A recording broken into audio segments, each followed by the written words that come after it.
오늘의 말씀은 신명기 34장 1절부터 12절까지 말씀입니다.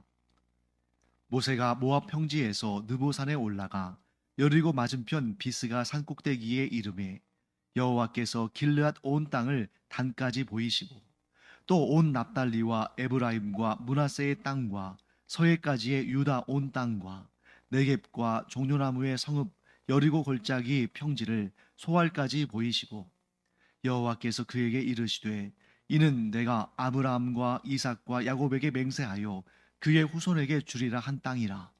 내가 내 눈으로 보게 하였거니와 너는 그리로 건너가지 못하리라 하시매 이에 여호와의 종 모세가 여호와의 말씀대로 모압 땅에서 죽어 벳부을 맞은편 모압 땅에 있는 골짜기에 장사되었고 오늘까지 그의 묻힌 곳을 아는 자가 없느니라.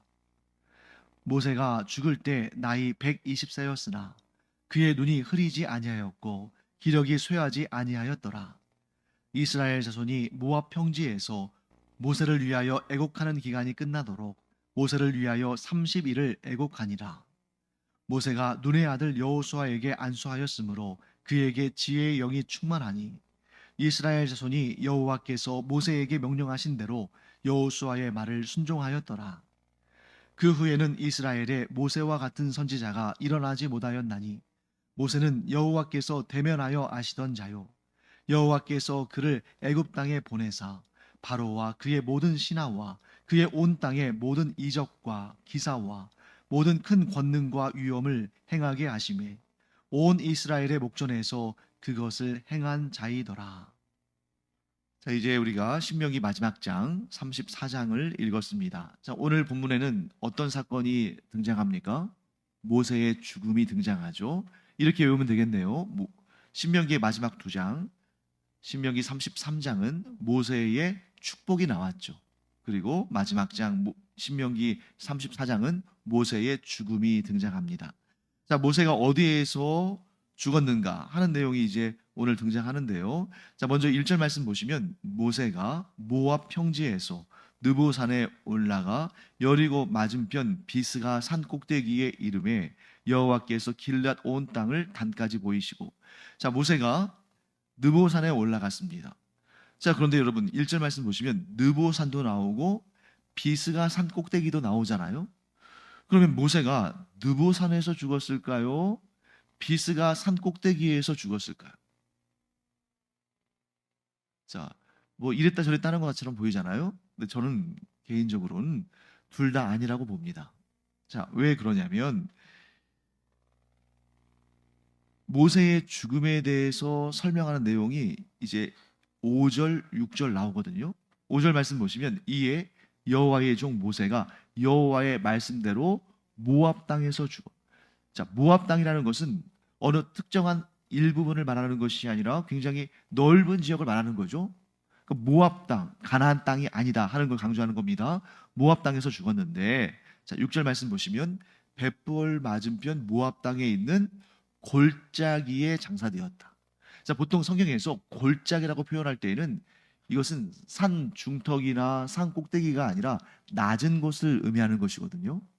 즉 골짜기는 낮은 곳. 예를 들면 우리가 이제 앞에서 하나님께서 모세를 통해서 이스라엘 백성들에게 하신 말씀을 기억할 겁니다. 가나안 땅에 들어가거든 그리심산과 에발산에 각각 절반씩 이스라엘 백성들이 서서 그리심산에서는 축복의 말씀을, 에발산에서는 저주의 말씀을 선포하라 말씀하시잖아요. 근데 그 사이가 이 에발산과 그리심산 사이의 그 골짜기가 세겜입니다. 근데 세겜은 평지거든요. 그러니까 모세를 골짜기에 장사했다는 것은 산 위에다 장사했다는 얘기가 아니에요.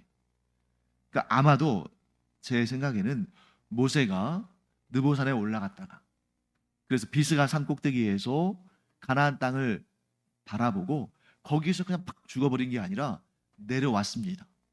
내려와서 어쩌면 자, 성경이 연대기식으로 이렇게 구성하는 것을 기본적으로 하지만 그런데 연대기적으로 무조건 기록한 것은 아니에요. 그렇기 때문에 어쩌면 자, 이것은 이제 제 개인적인 해석인데 여러분들은 아니라고 생각할 수도 있고 다른 학자들이나 목회자들도 아니라고 할 수 있습니다. 그런데 이 산 꼭대기에서 가나안 땅을 바라본 다음에 내려와서 신명기 33장에 있는 이 축복의 말씀을 했을 수도 있는 거예요. 그리고 나서 그들을 다 축복한 다음에 그들이 지켜보는 앞에서 죽고, 그리고 그들이 모세를 장사했을 가능성도 있습니다. 자, 그런데 보통 많이 어떻게 생각하냐면 모세가 산꼭대기에 올라가서 가나안 땅을 본 다음에 거기서 그냥 죽어버려서 사람들이 모세가 어디에 묻혔는지 알지 못한다, 이렇게 생각하는 경우가 있거든요. 그의 흔적을 알지 못한다. 그렇게 해석하는 이유 중에 하나가 6절 말씀을 보면 그 부분에 이렇게 되어 있잖아요. 오늘까지 그의 묻힌 곳을 아는 자가 없느니라. 자, 그런데 여러분, 여기에서 그렇게 해석하기에는 좀 어려운 부분이 있습니다. 6절 말씀 보시면 그 앞부분에는 골짜기에 장사되었다고 되어 있잖아요. 자기가 자기 죽은 몸을 장사 지내지 않는 이상 누군가가 장사 지내지 않았겠습니까? 거기에다 또 어떤 내용이 있냐면 8절 말씀 보시면 이스라엘 자손이 모압 평지에서 모세를 위하여 애곡하는 기간이 끝나도록 모세를 위하여 30일을 애곡했다. 무덤도 알지 못하고 그의 죽음도 보지 못했는데 30일 동안이나 애곡했을 일은 없잖아요. 그렇기 때문에 아마도 제가 생각하기에는 모세가 느보산에 올라갔습니다. 하나님께서 올라가라고 했으니까요. 자, 느보산에 올라갔는데, 그런데 여기서 비스가 산꼭대기는 뭐냐? 자, 비스가라는 말은 그 말 자체가 산꼭대기, 정상, 이런 의미를 가지고 있어요. 그러니까 이게 뭘 의미하냐면 산은 비스가 산에 올라갔는데 그 비스가 산에서도 제일 꼭대기에 올라가서, 그러니까 우리식으로 말한다면 북한산에 올라갔는데 인수봉 또는 뭐 설악산에 올라갔는데 그 꼭대기에 있는 무슨 봉우리가 있을 거 아닙니까? 그 봉우리에서 내려다봤다, 이렇게 볼 수가 있는 것이죠. 자, 하나님께서 모세를 일부러 그곳으로 올라가게 하셨습니다. 그리고 바라보는 것까지는 하게 하셨어요. 하지만 그 땅에 들어가게는 하지 않으셨습니다. 특히 너는 그리로 건너가지 못하리라 하고 말씀하신 하나님의 말씀이 좀 야박하게 들릴 수 있잖아요. 하지만 이 말씀을 통해서 우리가 분명히 알아야 할 사실이 있습니다. 그것은 뭐냐면 모든 결정권은 하나님께 있다.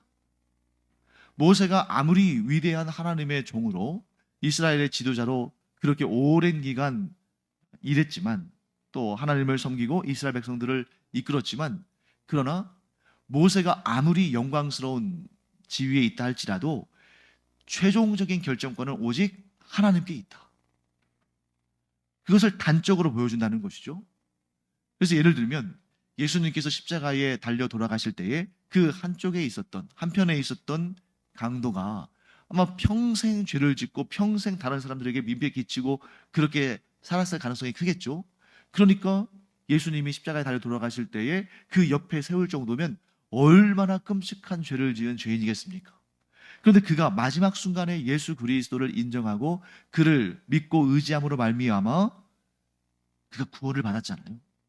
평생 그렇게 하나님의 영광을 가리우는 삶을 산 사람도 마지막 순간에 예수 그리스도를 믿음으로 말미암아 구원을 받게 하셨는데, 자, 모세의 경우는 평생을 하나님의 종으로 평생을 그렇게 속이 타면서도 그 이스라엘 백성들을 이끌어가는 그 지도자의 역할을 충성되이 감당하는, 그래서 성경에서도 모세를 인정하잖아요. 오늘 본문의 말씀에서도 모세 이후로 그와 같은 선지자는 나타난 적이 없다, 이렇게 말할 정도로 최고의 선지자, 최고의 하나님의 사람으로 인정받았음에도 불구하고 그가 정작 자신은 약속의 땅 가나안 땅을 밟지도 못했어요.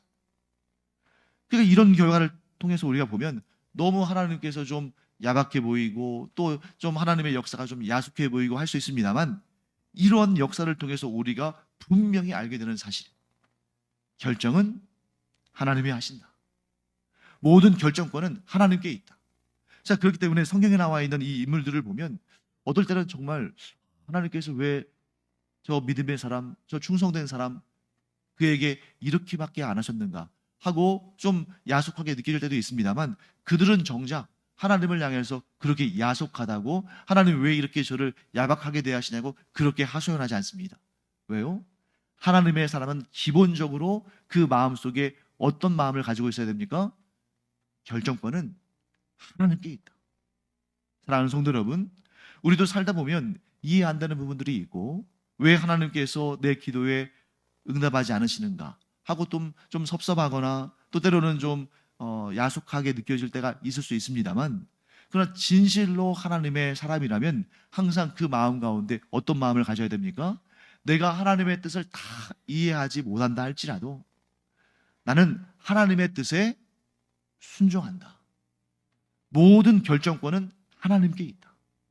자, 우리가 하나님의 자녀, 하나님의 백성이라고 스스로 우리 자신을 인식한다면 거기에는 반드시 어떤 결정권, 어떤 마음의 결정이 있어야 됩니까? 모든 결정권은 하나님께 내어드린다. 나는 하나님의 결정에 순종함으로 따른다. 이게 바로 하나님의 사람들의 마음가짐이다 하는 것을 우리가 보게 됩니다. 자, 그런데 여기에서 이제 또 이런 내용이 나오잖아요. 7절 말씀 보시면 모세가 죽을 때 나이 120세였으나 그의 눈이 흐리지 아니하였고 기력이 쇠하지 아니하였더라. 자, 이런 너무나도 명확한 기록이 있기 때문에 조금 더 섭섭할 수가 있습니다. 예를 들면 이런 거죠.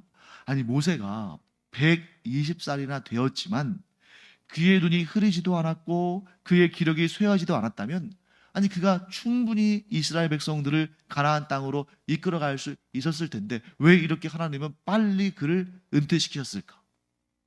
또 한 가지, 자, 그가 죽을 때 나이가 120세 아니었습니까? 그런데 죽을 때의 그의 상황이 눈도 흐리지 않고 기력도 쇠하지 않았어요.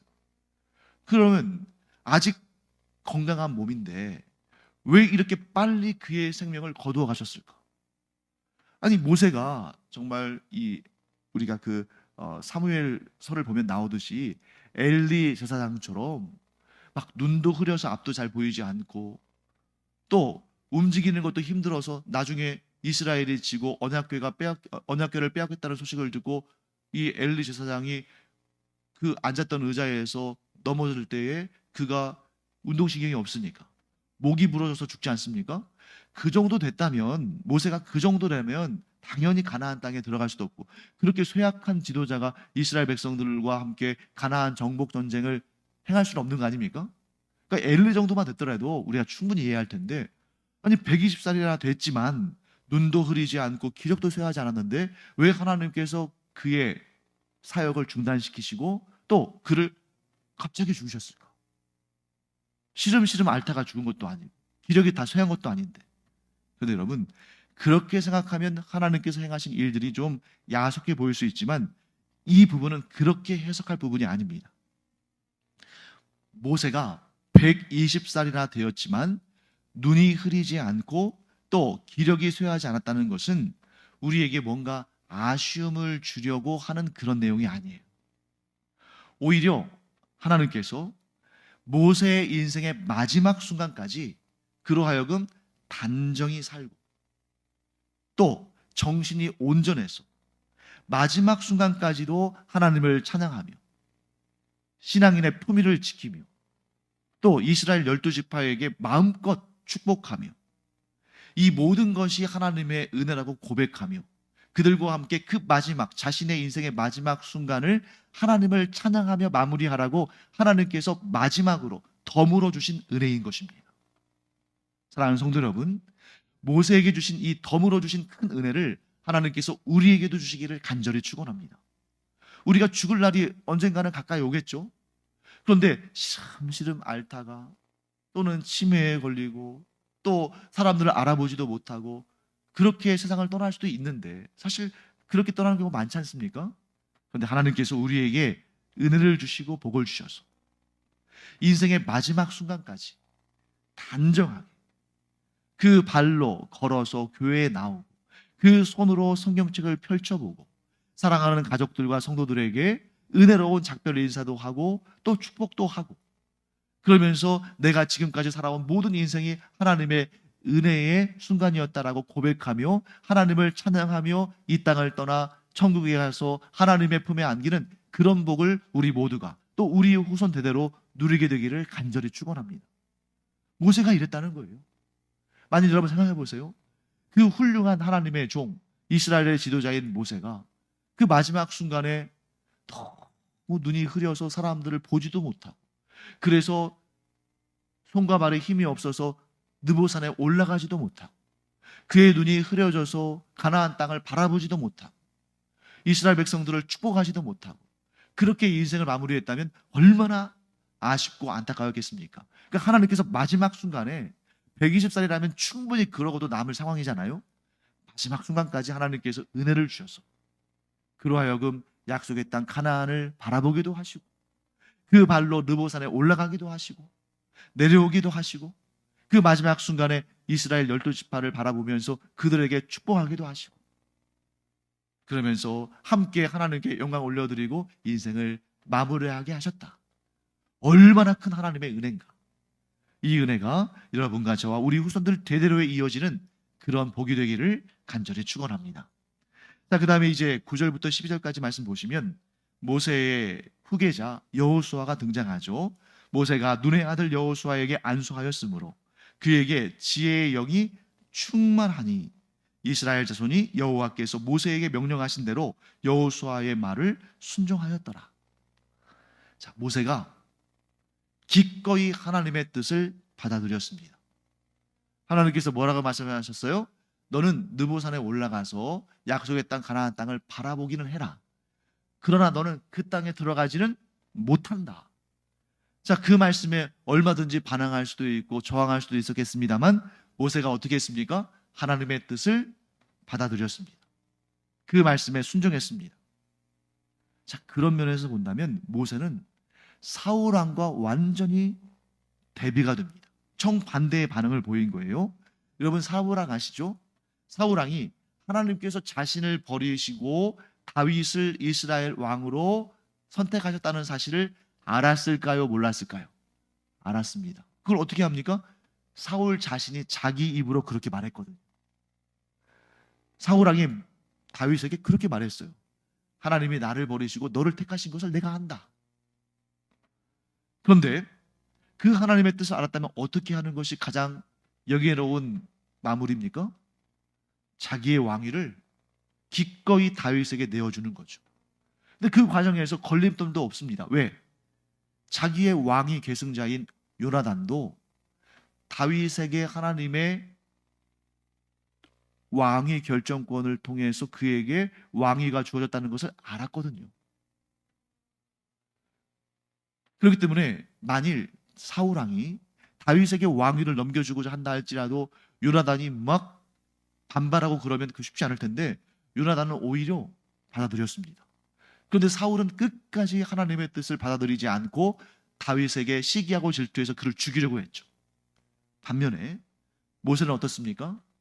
자신이 그토록 들어가고 싶은 가나안 땅에 자신은 들어가지 못하고 자신의 후계자인 여호수아가 이스라엘 백성들을 인솔해서 요단강을 건너서 가나안 땅에 들어가게 될 것이다. 알았습니다. 반발하지 않았습니다. 거역하지 않았습니다. 그 하나님의 뜻에 순종했어요. 그래서 모세가 어떻게 했습니까? 여호수아에게 안수를 했습니다. 기쁜 마음으로 안수를 했어요. 그랬더니 여호와 하나님께서 보내신 지혜의 영이 여호수아에게 충만하게 임했습니다. 놀라운 사실은 그러한 과정을 통해서 이스라엘 백성들이 여호수아의 말을 순종했다는 거예요. 모세가 하나님의 뜻에 순종했더니 이스라엘 백성들이 여호수아에게 순종했다는 것입니다. 순종의 사람에게는 하나님께서 이런 복을 내리시는 거죠. 사랑하는 성도 여러분, 모세가 하나님께 순종했기 때문에 이스라엘 백성들이 여호수아에게 순종함으로 이스라엘의 리더십의 교체가 너무 평안하게 은혜롭게 이루어지게 되는 것을 보게 됩니다. 순종은 또 다른 순종을 불러일으킨다. 불순종은 또 다른 불순종을 불러일으킨다. 믿음은 또 다른 믿음을 불러일으킨다. 불신앙은 또 다른 불신앙을 불러일으킨다. 부모가 하나님께 순종하면 자녀가 하나님께 순종한다. 부모가 참된 믿음을 가지고 있으면 자녀도 참된 믿음을 갖게 된다. 부모가 하나님께 순종하면 자녀는 부모에게 순종한다. 얼마나 아름다운 선순 아닙니까? 우리 모두에게 그런 복이 있기를 간절히 축원합니다. 우리가 모세와 같이 때로는 다 이해하지 못하고 심지어 어떤 경우에는 좀 섭섭한 마음이 있을 수도 있지만 그럼에도 불구하고 나의 결정권자이신 하나님께 순종하면 그 순종의 본을 보고 우리의 자녀들도 하나님께 순종하고 또한 부모에게 순종하는 그러한 참 아름답고 복된 하나님의 자녀들로 성장하게 될 줄 믿습니다. 우리가 먼저, 내가 먼저 믿음의 본을 보이고 내가 먼저 순종의 본을 보일 때 나머지는 걱정할 필요가 없다. 왜? 하나님께서 이루실 것이니까. 이처럼 모세의 죽음과 관련된 이 역사들을 볼 때 너무 은혜롭지 않습니까? 오늘날 우리나라도 마찬가지고 미국도 마찬가지고 이렇게 리더십이 교체될 때는 항상 부작용이 있잖아요. 어떤 경우에는 불복하기도 하고 어떤 경우에는 또 쿠데타를 일으키기도 하고 또 그렇게까지 극단적으로 가지 않는다 할지라도 이렇게 서로 양대 진영으로 갈라져서 서로 싸우고 다투지 않습니까? 그런데 최종 결정권자가 하나님이심을 믿고 고백하고 하나님의 뜻에 순종해서 이렇게 내 욕심을 내세우지 않고 하나님의 뜻에 순종하기 시작하면 순종이 또 다른 순종을 불러일으키고 다툼과 분열이 아니라 사랑과 하나됨으로 그 공동체가 평안해진다.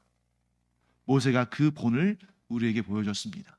그래서 우리 각 가정도 우리의 각 교회 공동체도 또 우리가 몸담고 있는 모든 공동체 사회가 이와 같이 자기 욕심, 자기 영광, 자기의 유익만 구하다가 서로 다투고 싸우고 분열되는 그런 곳이 아니라 우리의 가정도, 우리의 교회도, 우리의 사회도 모두가 다 하나님의 결정권을 따르고 순종함으로 서로 복되고 은혜롭고 또 행복한 그런 공동체를 이루어가기를 간절히 축원합니다. 기도하겠습니다. 하나님, 오늘 저희가 모세의 죽음을 보면서 이 모세의 상황이 안타깝고 또 아쉽고 또 하나님께서 행하신 일들이 야속하게 느껴지는 그러한 역사가 아니라 참된 믿음과 참된 순종으로 하나님의 결정권을 따르며 지켰을 때에 얼마나 아름답고 복된 리더십이 교체되고 또 순종으로 반응하며 서로에게 축복하는 그런 아름다운 역사가 일어나는지를 보게 됩니다. 하나님, 저희가 내 뜻도 있고 내 주관도 있지만 때로는 다 이해하지 못한다 할지라도 오직 결정권을 하나님께 드리며 하나님의 뜻에 순종함으로 말미암아 이렇게 형통하고 평탄하며 은혜롭고 복된 그런 우리의 삶을, 특별히 우리의 마지막 순간을 그렇게 맞이할 수 있는 은혜를 허락하여 주시옵소서. 감사드리며 예수님의 이름으로 축복하며 기도합니다. 아멘.